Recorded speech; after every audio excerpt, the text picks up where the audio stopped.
Nama saya Wakilman Purba, mahasiswa PPG B3 IAKN Tarutung NIM 2501060643. Di sini saya akan membuat suatu video pembelajaran untuk kelas 10. Demikian, terima kasih. Selamat pagi anak-anak. Apa kabar? Luar biasa. Ada yang sehat? Ada yang sakit? Ada. Iya. Jadi hari ini kita bertemu kembali dalam pembelajaran kita. Tapi sebelum kita memulai pembelajaran kita, mari Bapak undang satu orang yang membawa doa. Yuk, bikin doa.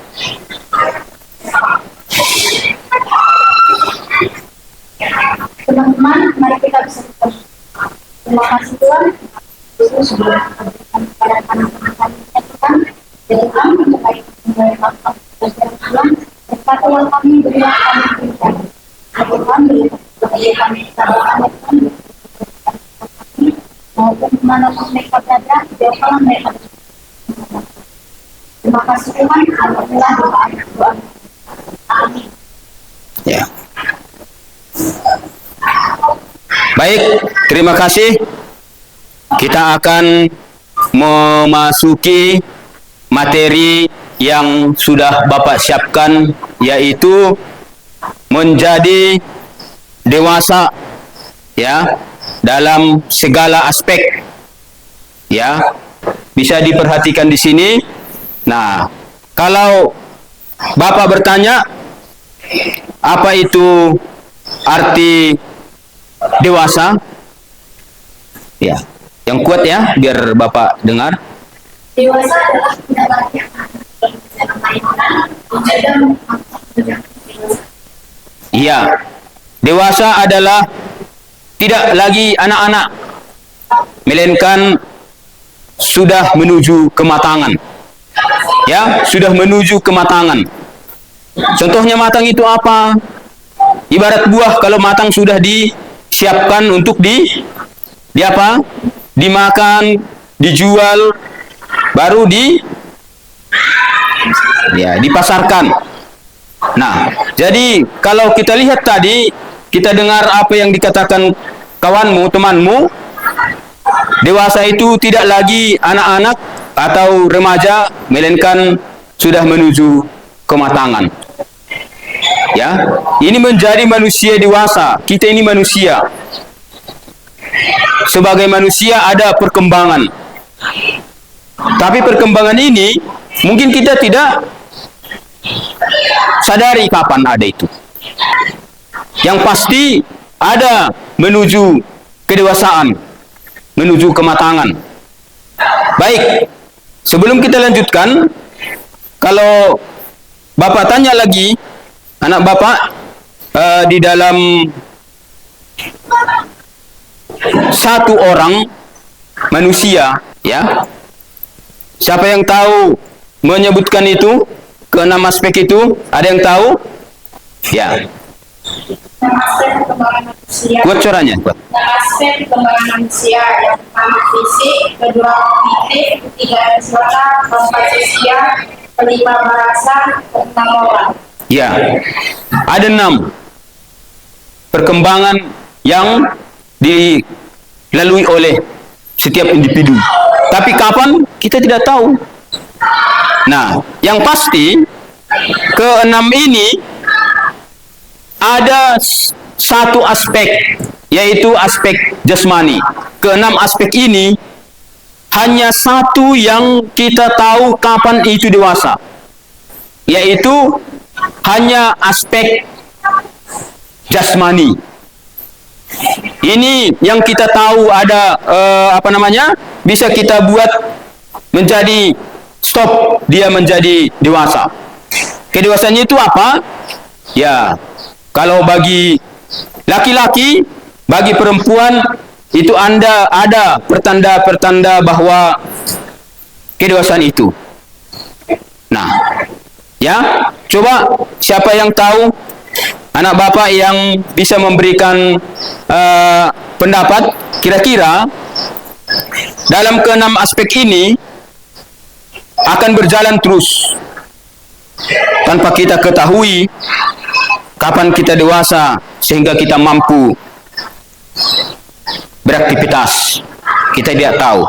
Nah, tetapi baik, ada satu pertanyaan kepada kalian, ada 6 aspek.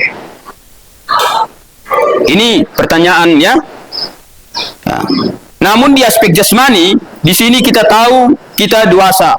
Ya, Bapak bilang tadi di 6 aspek ini hanya satu yang dapat kita ukur manusia yang dewasa, yaitu dari aspek jasmani. Nah, kalau dilihat dari umur dewasa, kalau perempuan berapa tahun? 23. Kalau laki-laki 25. Ya. Baik, Bapak membuat suatu pertanyaan bagi kalian, ya, yang perlu Bapak tanya supaya kalian jawab. Siapa yang tahu tunjuk tangan, dan suaranya harus jelas biar didengar kawanmu, ya. Baik, pertanyaannya seperti ini. Buat dulu bagi kaum laki-laki.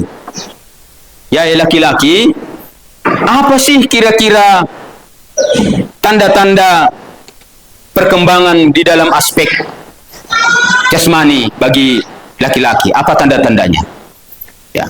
Tumbuh jakun, mimpi basah, dan suara membesar.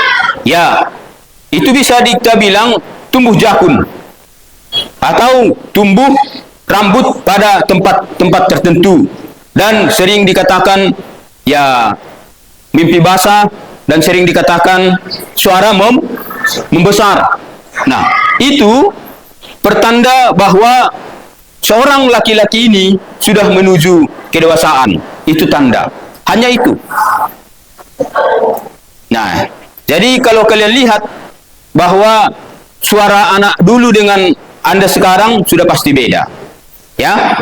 Baru yang berikut, apa tanda-tanda bagi perempuan yang menuju kedewasaan? Siapa tahu? Tunjuk tangan. Ya, apa? Dan ada tinggi badan, masturbasi, perubahan tubuh, pertumbuhan rambut, perubahan suara. Ya, ada persamaan, tapi ada perbedaan. Hanya laki-laki ada jakunnya, perempuan tidak. Tapi apa yang dialami perempuan? Yang pertama adalah soal masturbasi atau haid. Baru payudara semakin membesar. Itu positif. Ya, itu positif. Baik, itu hanya bisa kita melihat dari segi perkembangan tadi, yang keenam tadi. Namun, apa sih yang kelima lagi? Menjadi dewasa dalam segala aspek berarti proses pertumbuhan seseorang secara menyeluruh, baik dalam iman, karakter, emosi, sosial, moral, maupun tanggung jawab hidup. Inilah yang harus kita. Nah, sebelum kita Bapak terangkan satu persatu, ini kan dalam iman. Iman ini adalah aspek apa? Spiritual. Ya, ini berkembang. Ini tidak bisa diukur dari dewasanya jasmani. Banyak orang sudah pun dewasa, tapi rohaninya belum, berkurang. Pertumbuhan iman seseorang itu dari umur, ya, dari umur. Hanya itu bisa nanti kita dapatkan ketika nanti Bapak tayangkan lagi di layar tersebut. Baru soal karakter. Ya, karakter banyak sudah umurnya dewasa, bapak-bapak dia dikatakan, tapi belum dewasa. Dari segi karakternya tidak bisa dicontoh oleh anaknya. tidak bisa dicontoh oleh lingkungan. Ya, ini soal karakter. Baru emosional. Nah, banyak bapak-bapak yang tinggi emosionalnya. Tapi ada anak-anak yang tidak pala tinggi emosionalnya. Atau seperti kalian, ada remaja masa kini seperti kalian ini, tidak pala tinggi emosionalnya. Nah, baru masalah sosial. Nah, di sini banyak sekarang masalah berteman bersosial ini mampu. Artinya gini, banyak orang tua bersahabat tidak mampu. Banyak orang tua bersahabat tidak suka. Dan banyak orang tua bersahabat, ya pilih-pilih teman. Tapi kalau dewasa dari aspek sosial, dia tidak pilih teman. Nah, jadi ini tidak bisa diukur kapan ke dewasaannya menurut sosialnya tersebut. Maupun moral. Ya. Moral ini adalah sama dengan etika, tingkah laku. Mungkin kalian tahu kalau tingkah laku ini biasanya kalian sendiri melihat banyak bapak-bapak yang belum layak menjadi orang tua dari moralnya. Nah, baik tanggung jawab hidup. Mungkin ada enggak kalian yang bisa melihat baik bentuk tetangga kalian? Ada orang tua yang tidak bertanggung jawab sama anaknya. Ada anaknya tidak disekolahkannya.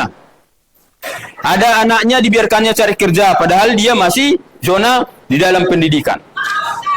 Nah, jadi ada keenam tadi ya aspek yang bertumbuh dari setiap individu, namun ini berkembang ke lima-lima ini berkembang ketika hanya menuju kedewasaan ya. Bagaimana orang yang tidak dewasa? Berarti mereka tidak mau ya, tidak mau tadi bersahabat, tidak mau tinggi emosionalnya. Nah, tapi kedewasaan tidak diukur dari usia, tetapi dari kemampuan seseorang untuk berpikir, bersikap, dan bertindak dengan bijaksana sesuai dengan kehendak Tuhan. Baik, sekarang Bapak memberi tugas sama kalian. Ya, bisa dibagi tadi yang Bapak suruh. Coba dulu contoh bagaimana berpikir, bersikap, bertindak sesuai dengan kehendak Tuhan. Siapa yang bisa menceritakan kisah di Alkitab yang seseorang itu sudah berpikir, bersikap? Ayub. Apa yang bisa kita contoh dari si Ayub? Dia dicobai Tuhan, tapi imannya tetap kuat, tidak mau berpaling dan mendoakan Tuhan. Tidak mau berpaling dari Tuhan. Baru? Dan ada rencana indah yang terjadi baginya setelah dia mempercayai dan iman dia kuat kepada Tuhan. Iya, itu benar. Apa yang dikatakan temanmu ini seperti Ayub. Ayub itu kan seorang laki-laki, seorang yang sudah berkeluarga. Dia diderita oleh penyakit, tapi dia tidak mau meninggalkan dari Tuhan. Dia berpikir, bersikap, dan bertindak dengan bijaksana sesuai dengan kehendak Tuhan. Tadi sudah Anda sebutkan, Ayub itu adalah orang yang sudah dewasa dari aspek spiritualnya atau imannya. Ya, baik. Coba lagi perhatikan bagaimana dalam konteks pendidikan agama Kristen yang dikatakan dewasa. Bagaimana yang dikatakan dewasa? Bertumbuh iman kepada Kristus, kemampuan untuk, nah mungkin kalian pun demikian. Ini yang dewasa dalam Kristus. Seorang pelajar Kristen mengasihi sesama dan menandakan kebenaran dan tanggung jawab. Coba bayangkan, di sekolah kita ini ada 4 agama ya yang harus kita hadapi. Ya, moderasi agama-agama. Nah, bagaimana yang dewasa dari perkataan firman Tuhan? Ya, mari kita lihat kembali bahwa pertumbuhan kepada Kristus. Secara pendidikan agama Kristen, dewasa sejati ditandai oleh pertumbuhan iman kepada Kristus, ya, dan mampu untuk mengasihi sesama serta hidup dalam kebenaran dan tanggung jawab. Ini yang dikatakan dewasa dari pendidikan agama Kristen. Baik, sebelum Bapak bertanya kepada saudara-saudara, seorang yang dewasa secara rohani dan moral, ya harus mampu ini mengandalkan diri dalam perkataan dan tindakan, mengambil keputusan berdasarkan nilai-nilai Kristiani, bertanggung jawab atas setiap perbuatan. Kalau Bapak bertanya, kira-kira satu orang memilih, kalau ada nanti yang sama, silahkan satu orang bertanya, menjawab, di antara ketiga ini, mana kira-kira yang Anda sulit melakukannya? Ayo, tunjuk tangan. Saya ini, Pak. Atau yang mana? Silahkan. Ya. Mengambil keputusan berdasarkan nilai-nilai Kristiani. Ini memang berat keputusan. Ya, tapi tidak apa-apa. Mengapa tidak apa-apa? Karena Anda masih proses dalam mengambil keputusan. Ini proses. Tidak bertanggung jawab atas setiap perbuatan. Ini benar. Banyak anak sekolah sekarang tidak dewasa, belum dewasa. Disuruh sekolah tapi nggak mau belajar keras. Ini. Ya. Mungkin sama halnya dengan teman-temanmu, tetapi mari kita berpacu kepada pendidikan agama Kristen di layar tersebut. Ya, dalam pendidikan agama Kristen, kedewasaan sejati berarti menjadi serupa dengan Kristus, serupa. Ini kedewasaan sejati bagi kita, serupa dengan Kristus. Ya, artinya bagaimana? Siapa yang bisa tunjuk tangan bagaimana kita dikatakan serupa dengan Kristus? Nah, kalau lemah lembutnya Tuhanmu, Anda pun harus lemah lembut. Ya, kalau setianya Tuhanmu, kita pun harus setia. Nah, kalau perkataan Tuhan itu rendah hati, kita pun rendah hati, jangan sombong. Nah, ini termasuk kedewasaan di dalam aspek spiritual lagi. Ya, apalagi dengan zaman sekarang ini, ya banyak remaja-remaja Kristen tidak bertanggung jawab dan tidak rendah hati. Baik, sebelum kita lanjutkan di dalam penerapan dalam kehidupan siswa SMA atau SMK dalam iman, mari kita lihat dulu ini yang harus kita terapkan. Ya, rajin berdoa dan membaca Alkitab bukan karena disuruh, tetapi karena ingin mengenal Tuhan. Ini aspek apa namanya? Aspek spiritual. Ya, rajin berdoa. Ini penerapan kita. Ini harus kita terapkan di dalam hidup kita, baik di siswa SMA maupun SMK seperti Anda. Baru belajar percaya kepada Tuhan dalam setiap keadaan, termasuk saat menghadapi ujian atau kesulitan. Belajar percayalah. Banyak siswa nggak percaya lagi kepada dirinya. Bisa dia memakai handphone ketika ujian. Ya. Nah, baru bagaimana karakternya? Ini belajar jujur dalam mengerjakan tugas dan ujian, berani meminta maaf dan mengampuni teman yang bersalah, tidak mudah marah atau iri hati, tetapi tetap rendah hati. Boy, ketiga ini, siapa yang kira-kira sulit melakukan yang ketiga ini? Yang mana?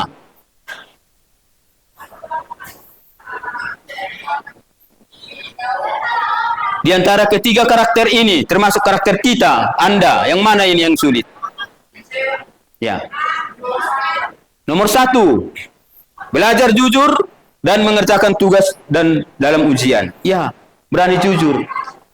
Sekarang banyak alat membuat kita tidak jujur. Tapi kalau boleh Bapak bertanya, kenapa Anda sulit mengerjakan itu? Kadang suka nengok orang dulu. Saya kalau misalnya kayak kita kurang paham, saya kurang paham itu saya sering nengok teman juga gitu. Ada kalau ujian masih sering nengok-nengok, nanya-nanya. Ya. Kok tidak percaya sama dirimu ya? Ya, berarti ada belajar tidak jujur dan mengerjakan tugas dan ujian. Oke, siapa yang sering kalian yang minta maaf kalau kalian bersalah? Ayo, tunjuk tangan. Oh ya, banyak ya. Moga-moga ya, moga-moga banyak anak bapak yang berani minta maaf dan mengampuni teman yang bersalah. Ya, baru tidak mudah marah atau iri hati. Nah, siapa yang tidak mudah marah di sini? Oh, ya banyak juga anak bapak ya. Baik, persentasenya banyak juga ya. Baik, bapak presentasikan lagi. Siapa yang di sini tidak iri hati? Nah, sedikit persentasenya. Oh, tambah banyak. Ya, ya, ya. Baru tetap rendah hati ya. Ini karakter pelajar Kristen yang SMA ya ataupun SMK. Mari, ini orang yang sudah dewasa dalam aspek emosinya. Nah, ya, dapat mengendalikan diri saat menghadapi perbedaan pendapat. Dia tetap senyum. Ya, tidak membalas dengan kata kasar ketika disakiti. Siapa yang bisa seperti ini? Iya, belum ya. Tidak membalas dengan kata kasar ini ya. Baru dalam sosial menjadi teman yang peduli. Banyak orang berteman, habis manis sepak dibuang. Ketika susah dibuang, ketika senang disahabati. Tapi dalam aspek sosial ini yang dewasa, menjadi teman yang peduli, menghargai perbedaan dan tidak membeda-bedakan. Sehingga mau menolong teman yang kesusahan tanpa mengharapkan imbalan. Dalam tanggung jawab disiplin ya terhadap waktu, belajar dan tugas sekolah, menjaga kebersihan, ini tanggung jawab kalian. Nah, di dalam penerapannya. Baik, di dalam penerapan ini harus kita peduli dan tanggung jawab. Baik di dalam lingkungan sekolah maupun di sama teman, sehingga menjadi dewasa di dalam hidup kita. Oke, sekarang ada ayat pendukung yang menjadi kata kolaborasi kalian. Silahkan dihafal dulu 2 detik atau 2 menit. Ya, perhatikan, ini dihafal nanti ya. Sampai kita semua telah menjadi satu iman dalam pengetahuan. Artinya, kedewasaan sejati ketika kita bertumbuh menyerupai dalam iman dan karakter. Ini dihafal ya. Minggu depan kita lanjutkan. Sebelum kita akhiri pertemuan kita, baik, kira-kira ada yang memberikan pertanyaan atau kurang jelas? Biar Bapak presentasikan bagaimana hasil Anda. Siapa yang kurang jelas silahkan tanyakan ulang. Ada? Sudah jelas semua? Sudah? Baik, minggu depan kita lanjutkan. Sebelum kita mengakhiri pertemuan kita, Bapak mengucapkan terima kasih atas partisipasi saudara anak-anak Bapak dalam belajar ini. Bapak tengok, Bapak apresiasi semua fokus ke dalam pembahasan kita. Semoga di hari-hari berikut kita bisa belajar semakin semangat lagi. Akhir kata, terima kasih. Dan sebelum kita pulang, silahkan satu orang yang bawa doa. Siapa tadi?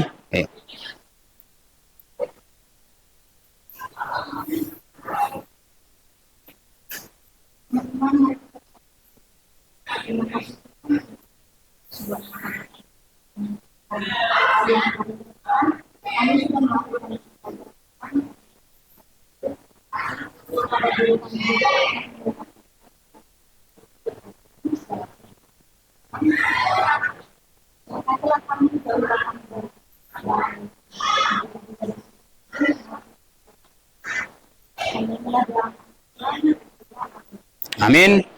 Selamat pagi. Yuk. Udah bisa keluar?